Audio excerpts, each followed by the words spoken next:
Hey guys, आज हम आपके लिए टॉप 15 क्वेश्चन का छठवां प्रश्न लेकर आए हैं। हम आपको भौतिक विज्ञान के 15 महत्वपूर्ण दीर्घ उत्तरीय प्रश्न करा रहे हैं, जिसमें से ऊपर से 10 प्रश्न टॉप 10 क्वेश्चन 5 स्टार प्रश्न है। उसके बाद जो 5 प्रश्न है 4 स्टार प्रश्न है। 5 स्टार प्रश्न का मतलब ये सभी प्रश्न आपके बोर्ड एग्जाम को लेकर मोस्ट में भी मोस्ट इंपॉर्टेंट है। तो गाइस, आज हम टॉप 15 क्वेश्चन का छठवां प्रश्न लेकर आए हैं। छठवां प्रश्न क्या है? ट्रांसफार्मर क्या है? ट्रांसफार्मर क्या है आपको बताना है, साथ में ट्रांसफार्मर का सिद्धांत लिखना है और उसके बाद उच्चयी तथा अपचयी ट्रांसफार्मर में अंतर बताना है। यह प्रश्न टॉप 15 क्वेश्चन का छठवां प्रश्न है और मोस्ट इंपॉर्टेंट प्रश्न है आपके बोर्ड एग्जाम को लेकर। गाइस, अगर आप टॉप 15 क्वेश्चन कर लेते हो तो आपके बोर्ड एग्जाम का कम से कम 30 नंबर, अधिकतम 40 नंबर तक की तैयारी हो जाएगी। क्योंकि आप लोग जानते हो, दीर्घ उत्तरीय प्रश्न तो दीर्घ उत्तरीय प्रश्न में पूछता ही है, साथ में दीर्घ उत्तरीय प्रश्नों से लघु उत्तरीय प्रश्न और अति लघु उत्तरीय प्रश्न भी बनता है। तो गाइस यार, कमेंट बॉक्स में कमेंट करके मुझे ये बताना कितने स्टूडेंट ऐसे हैं जो अभी तक 6 प्रश्न हुए, 6 के 6 प्रश्न देखे हैं, उसको अलग से लिखे हैं और मेहनत कर रहे हैं, याद कर रहे हैं, सभी प्रश्नों को याद करते हुए चल रहे हैं। क्योंकि आप समय नहीं है, साथ साथ में याद करते चलना। एक प्रश्न देने का मतलब यही है, आप साथ साथ में याद करते चलना। जैसा कि आपको मालूम भी है, 30 तारीख तक आपकी क्लासेज होंगी। 31 तारीख को आपका जो इस साल का अंतिम दिन है, उस दिन आपका टेस्ट होने वाला है और सभी लोग टेस्ट में आइएगा।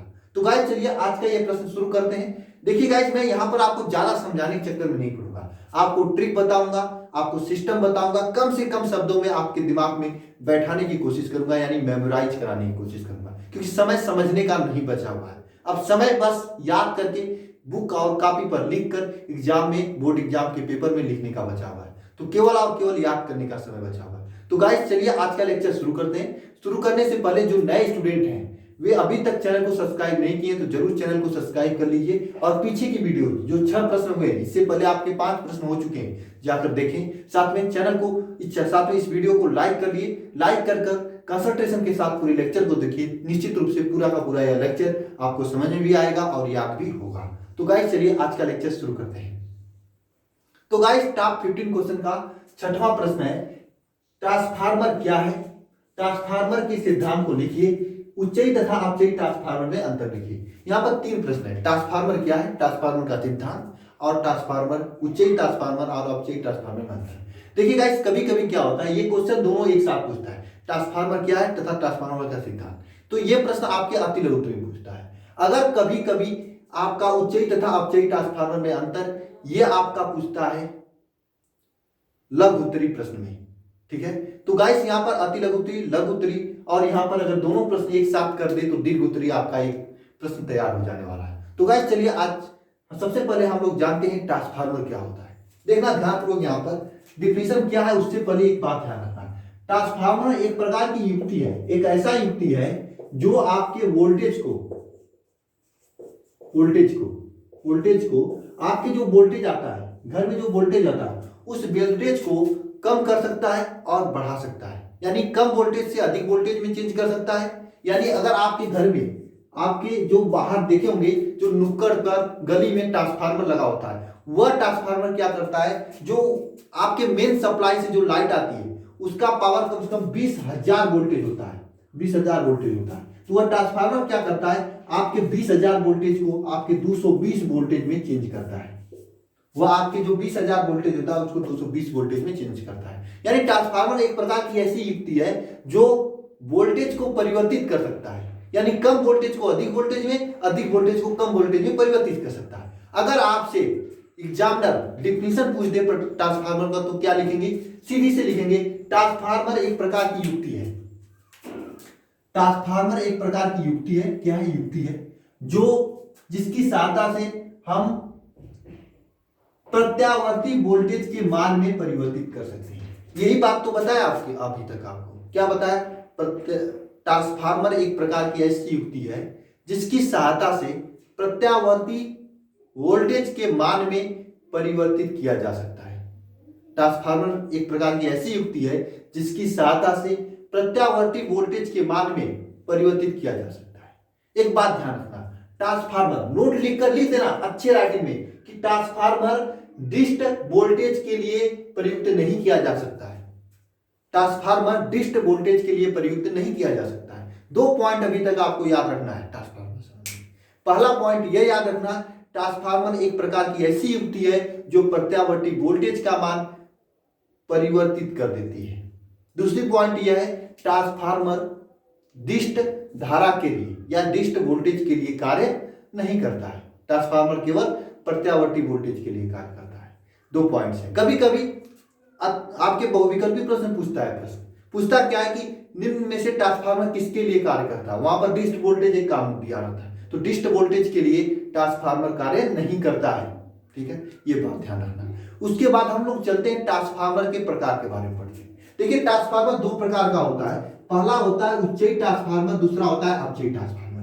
भाई साहब, उच्चयी ट्रांसफार्मर क्या होता है? उच्चयी ट्रांसफार्मर ऐसा होता है जो निम्न वोल्टेज को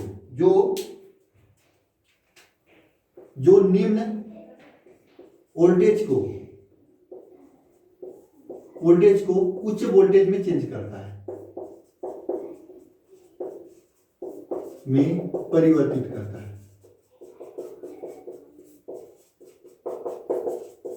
क्या भाई साहब, ये क्या करता है? ये निम्न वोल्टेज को उच्च वोल्टेज में परिवर्तित करता है, यानी निम्न वोल्टेज को उच्च वोल्टेज में परिवर्तित करता है। जो आपके घर में कभी कभी वोल्टेज कम आता है तो आप अपने घर में एक ट्रांसफार्मर बैठा देते हो, एक स्टेबलाइजर बैठा देते हो। वो स्टेबलाइजर में एक ट्रांसफार्मर लगता है। वो ट्रांसफार्मर क्या करता है? निम्न वोल्टेज को उच्च वोल्टेज में चेंज करता है।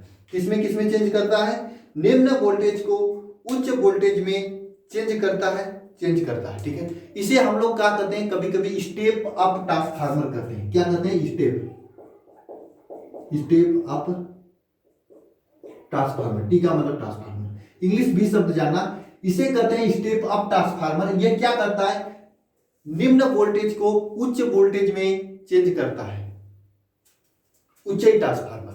दूसरा ट्रांसफार्मर होता है अपचयी ट्रांसफार्मर, जस्ट इसका उल्टा। यह निम्न वोल्टेज को यह उच्च वोल्टेज को, उच्च प्रत्यावर्ती वोल्टेज को निम्न प्रत्यावर्ती वोल्टेज में चेंज करता है। यह क्या करता है? उच्च प्रत्यावर्ती वोल्टेज को चेंज करता है, किसमें? निम्न में। तो स्टेप डाउन निम्न वोल्टेज में चेंज करता है। तो ऐसे को हम अपचयी कहते हैं हिंदी में, नीचे इंग्लिश में कहेंगे स्टेप डाउन ट्रांसफार्मर। देखिए, उच्चयी ट्रांसफार्मर क्या होता है? एक निम्न वोल्टेज को उच्च वोल्टेज में चेंज करता है। अपचयी ट्रांसफार्मर क्या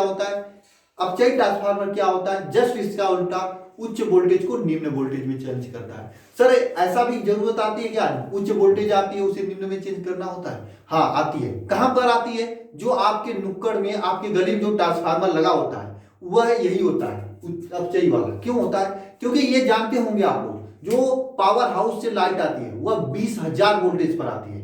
ये तो आप सुने ही होंगे ना, जब पावर हाउस से जो हाई टेंशन, एचटी कहा जाता है उसे, हाई टेंशन वाला जो लाइट होता है वह 20,000 वोल्टेज होता है। तो ये जो अपचयी वाला ट्रांसफार्मर होता है वह उच्च वोल्टेज से निम्न वोल्टेज में चेंज करता है। वह क्या करता है? आपको वह 20,000 वोल्टेज को निम्न कर देता है, 220 वोल्टेज में चेंज कर देता है और आपके घर में आता है, घर की लाइट चलती है। तो समझ लिया आप लोग, दो प्रकार की ट्रांसफार्मर होती है, एक अपचयी ट्रांसफार्मर, एक उच्चयी ट्रांसफार्मर। उच्चयी ट्रांसफार्मर निम्न वोल्टेज को ऊपर में चेंज करता है, अधिक वोल्टेज में चेंज करता है, और अपचयी ट्रांसफार्मर उच्च वोल्टेज को निम्न वोल्टेज में चेंज करता है। ठीक है, अब ट्रांसफार्मर की बनावट की बात करते हैं। ट्रांसफार्मर किस प्रकार से बना होता है, ध्यानपूर्वक समझना। बनावट, उसके बाद सिद्धांत, उसके बाद आपके इनके बीच में अंतर बताएंगे। तो आप अगर लिखेंगे बोर्ड एग्जाम में तो कैसे लिखेंगे? ट्रांसफार्मर की परिभाषा लिखेंगे, जैसे मैं यहां पर लिखा हूं उसी प्रकार से लिखेंगे।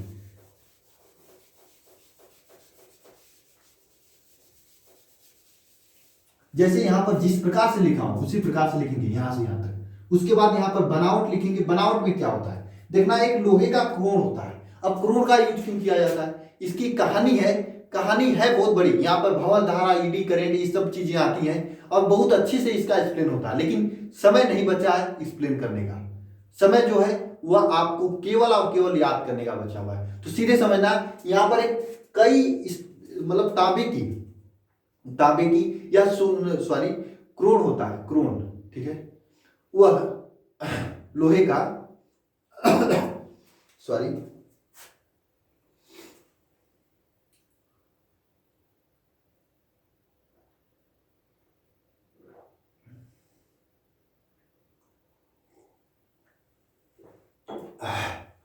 चलिए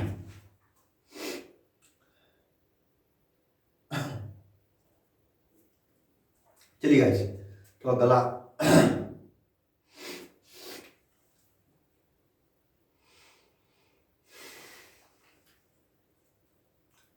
थोड़ा गला जो है खराश आ गया। तो गाइस इसमें क्या होता है, ये जो ट्रांसफार्मर होता है, ये ट्रांसफार्मर क्रोण चुंबकी एक लोहा होता है, उस लोहे का बना होता है।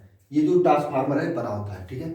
इसमें क्या होता है, वह एक प्लेट के नुमा होता है, प्लेट के ऊपर प्लेट के ऊपर प्लेट इस तरह से रखा होता है। आप लोग ट्रांसफार्मर देखे भी होंगे, सभी लोग ट्रांसफार्मर देखे होंगे। जहाँ कमेंट बॉक्स में कमेंट करके मुझे बताना कितने स्टूडेंट ट्रांसफार्मर देखे। अगर देखे होंगे तो निश्चित रूप से आपको समझ में आ जाएगा। ट्रांसफार्मर क्या होता है, क्रोण के ऊपर क्रोण एक प्रकार का लोहा होता है, उसके ऊपर रखा होता है, ठीक है, इस प्रकार से रखा होता है। अब इसके पास दो कुंडली होती है, एक होता है प्राथमिक कुंडली, एक द्वितीय कुंडली। देखना यहाँ पर, ये आपका प्राथमिक कुंडली, एक द्वितीय कुंडली। प्राथमिक कुंडली का मतलब यह है कि यहाँ से आपका धारा लगाया जाता है, यहाँ से आपका वोल्टेज लगाया जाता है और यहाँ पे प्राप्त होता है। मतलब प्राथमिक कुंडली से हम लोग डालते हैं और यहाँ से निकालते हैं। वही बात, प्राथमिक कुंडली में हम धारा लगाते हैं, वोल्टेज लगाते हैं, करंट लगाते हैं और मैं यहाँ से प्राप्त करता हूँ द्वितीय कुंडली को, ठीक है। अगर प्राथमिक कुंडली में जो वोल्टेज लगाते हैं उस वोल्टेज को Vp कहा जाता है, ठीक है। जो धारा लगाते हैं उसे Ip कहा जाता है, ठीक है। द्वितीय कुंडली से जो आपका वोल्टेज प्राप्त करते हैं, धारा प्राप्त करते हैं, उसे Vs कहा जाता है, मतलब सेकेंडरी, और Is मतलब सेकेंडरी। एक चीज ध्यान रखना, ये यहाँ पर तार इस प्रकार से लपेटा होता है, वो मतलब इस प्रकार से राउंडिंग किया रहता है। वह तार जो होता है वह तांबे का तार होता है, शुद्ध तांबे का तार। वैसे तो मार्केट में जो बहुत सारे लोकल ट्रांसफार्मर आते हैं वो एल्यूमिनियम से बनाए होते हैं, लेकिन सही ट्रांसफार्मर वही होता है जिसके ऊपर तांबे का तार होता है। जो तांबे का तार होता है वह तांबे के तार में आइसोलेटेड होता है। आइसोलेटेड मतलब उसके ऊपर कवर होता है, ठीक है। उसके ऊपर एक कवर लगा होता है और कवर लगा के इस प्रकार से फेरों की संख्या में इस प्रकार से लगा दिया जाता है। तो ध्यानपूर्वक यहाँ पर समझना, देखना, एक फेरा है, दो फेरा है, तीन फेरा, चार फेरा। मान लेते हैं यहाँ पर n, यहाँ पर मान लेते हैं कि आपका n फेरा है, ठीक है। देखना यहाँ पर एक फेरा, दो फेरा, तीन फेरा, चार फेरा, मान लेते हैं यहाँ पर n फेरा है। तो चूंकि प्राथमिक कुंडली का n फेरा है तो इसलिए np लिखेंगे। यहाँ पर मानेंगे इसी प्रकार से ns फेरा है, ठीक है। यहाँ पर ns फेरा है, ठीक है। तो इस प्रकार से होता है कुंडली में। ये जो कुंडली है, इस कुंडली को प्राथमिक कुंडली कहते हैं। प्राथमिक कुंडली में वोल्टेज को Vp से प्राथमिक वोल्टेज, प्राथमिक धारा जिसमें धारा जो होता है उसे प्राथमिक धारा कहते हैं। और यहाँ पर फेरों की संख्या अगर n है तो Np इसकी प्राथमिक जो है फेरों की संख्या हो गया, Ns मतलब सेकेंडरी हो गया, ठीक है। इस प्रकार से सबकी कहानी है ट्रांसफार्मर की। आगे क्या है, आगे एक रिलेशन आता है, एक रिलेशन आता है। रिलेशन क्या होता है आपका, रिलेशन यह होता है, इसको आपका अगर प्राथमिक में वोल्टेज ES है, यानी यहाँ पर जो वोल्टेज है VS या ES है, ठीक है, विद्युत वाहक बल जिसे कहते हैं। प्राथमिक में EP है, ठीक है, और द्वितीयक में ES है, तो ये बराबर होता है NP अपान NS के, ये बराबर होता है VP अपान VS के, ठीक है। ये बराबर होता है आपका IS अपान IP के। देखना यहाँ पर, ये बहुत ही इंपॉर्टेंट रिलेशन है आपके लिए। यही इसी रिलेशन में पूरे ट्रांसफार्मर का जो न्यूमेरिकल्स होता है बनता है। हम आपको एक्स्ट्रा जाके बता रहा हूँ, आपको इसे लिखने की जरूरत नहीं है बुक में।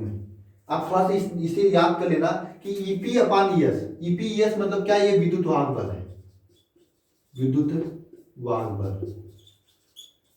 बल। आपको यहां से एक चीज अभी हम समझाऊंगा, ठीक है। यहां पर क्या चीज है आपका, ये EP अपान ES, यानी EP क्या है, विद्युत वाहक बल है। तो प्राथमिक कुंडली का विद्युत वाहक बल अपान द्वितीय कुंडली का विद्युत वाहक बल बराबर होता है प्राथमिक कुंडली का फेरों की संख्या अपान द्वितीय कुंडली में फेरों की संख्या। वह बराबर होता है प्राथमिक कुंडली में विद्युत वोल्टेज अपान प्राथमिक कुंडली में, सॉरी, द्वितीय कुंडली में वोल्टेज। यह बराबर होता है, इसका उल्टा हो जाता है यहाँ पर, प्राथमिक कुंडली में धारा अपान द्वितीय कुंडली में धारा, सॉरी, इसका उल्टा हो जाता है, द्वितीय कुंडली में धारा अपान प्राथमिक कुंडली में धारा। इस प्रकार से होता है। तो इस रिलेशन को याद रखना, इस रिलेशन से काफी क्वेश्चन बनता है। तो एक बात यहां से समझ में आती है, अगर मुझे अधिक वोल्टेज चाहिए, अगर मुझे द्वितीय कुंडली पर अधिक वोल्टेज चाहिए तो वहां पर फेरों की संख्या अधिक होगी। इस रिलेशन से पता चलता है N की संख्या जितनी अधिक होगी वोल्टेज उतना अधिक होगा। अगर फेरों की संख्या कम है तो वोल्टेज कम होगा, ठीक है। तो ये आपको बात समझ में आती है। देखिए यहाँ पर क्या है, उच्चयी ट्रांसफार्मर में क्या होता है, इसमें निम्न प्रत्यावर्ती वोल्टेज को उच्च प्रत्यावर्ती वोल्टेज में परिवर्तित किया जाता है। तो निम्न प्रत्यावर्ती वोल्टेज मतलब यहाँ पर जब लगाते हैं प्राथमिक कुंडली में, तब प्रत्यावर्ती वोल्टेज जो है निम्न होता है, जब हम प्राप्त करते हैं तो उच्च होता है, जब प्राप्त करते हैं उच्च वोल्टेज होता है। तो ध्यानपूर्वक समझना, जब प्राप्त करते हैं वहां पर उच्च वोल्टेज होता है, तो यानी सेकेंडरी वोल्टेज में वोल्टेज उच्च होता है। जब सेकेंडरी वोल्टेज उच्च होगा तो सेकेंडरी में जो फेरों की संख्या उच्च होगी। तो सबसे बड़ी पॉइंट निकल के आती है कि उच्चयी ट्रांसफार्मर में द्वितीयक कुंडली में फेरों की संख्या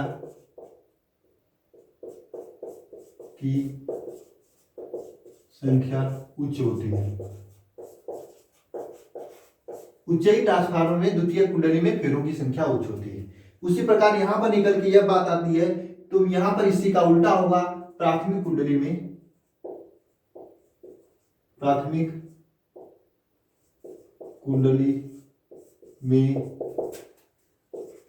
फेरों की संख्या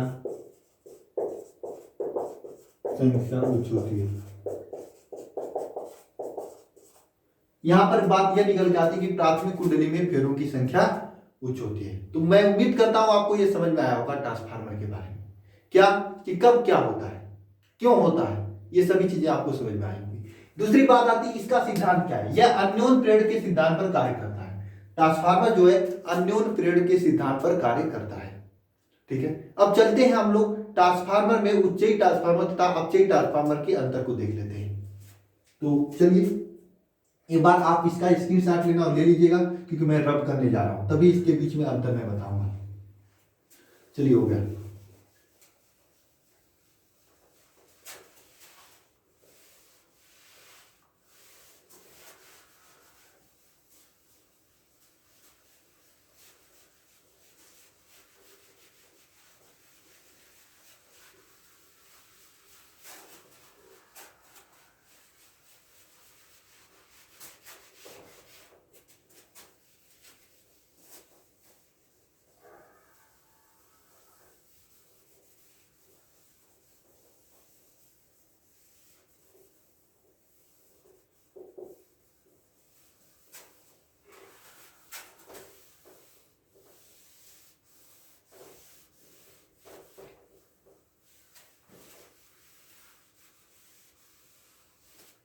तो एक साइड आप लोग ऐसे खींचेंगे लाइन, एक साइड लिखेंगे आप लोग उच्चयी ट्रांसफार्मर,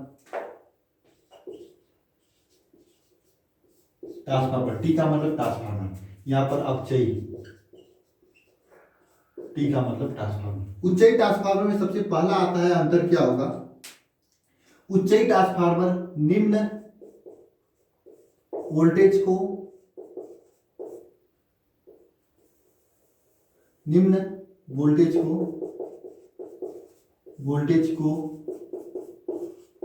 उच्च वोल्टेज में परिवर्तित करते हैं।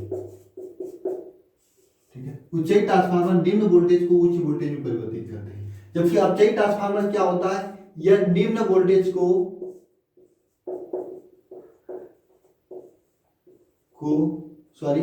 इसका उल्टा होता है, उच्च वोल्टेज को निम्न वोल्टेज में परिवर्तित करता है।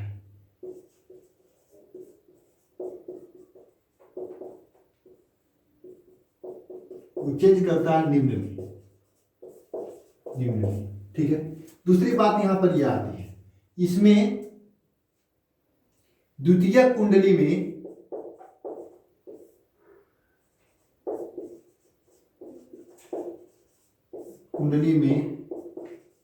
फेरों की संख्या अधिक होती है। इसमें क्या होती है, द्वितीय कुंडली में फेरों की संख्या अधिक होती है। ठीक है,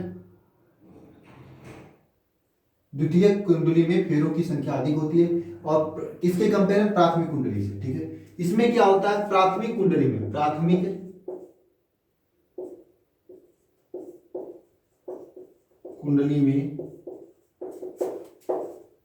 फेरों की संख्या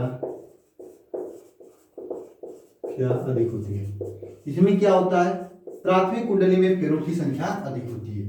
तीसरी बात यह आती है इसमें द्वितीय कुंडली में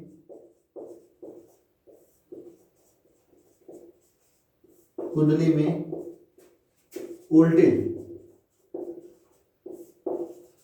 अधिक होता है। इसमें क्या होता है, द्वितीय कुंडली में वोल्टेज अधिक होता है। तीसरी बात यहां पर आती है इसमें द्वितीयक, इसमें जो है प्राथमिक कुंडली में वोल्टेज अधिक होता है। इसमें प्राथमिक